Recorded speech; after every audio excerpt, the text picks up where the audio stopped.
Philippines, Muntinlupa, and now we're in Muntinlupa.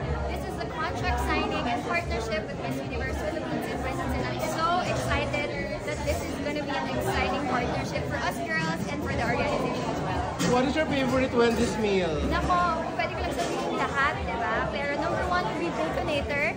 Number 2, sabihin ko na yung options ko para alam nila. Bacon mushroom melt and of course Frosties. Oo nga, in fairness, masasarap yung mga favorite mo na yun, ha? Yes. Pero, parang takaw-takaw mo, pero grabe yung waistline mo, no? Alam niyo, kung tatanungin yung mga girls, ako yung una nilang makakakita, ako yung una nilang makikita pagkainan na.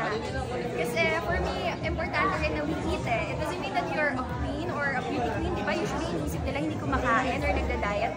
But actually, it's the time that we really need to eat and fuel ourselves kasi we need the energy. So, ito naman, siguro dahil, ito naman, I feel like I'm just really disciplined with my workouts. Binabawi ko naman doon. Kaya siguro, na-maintain kahit pa paano.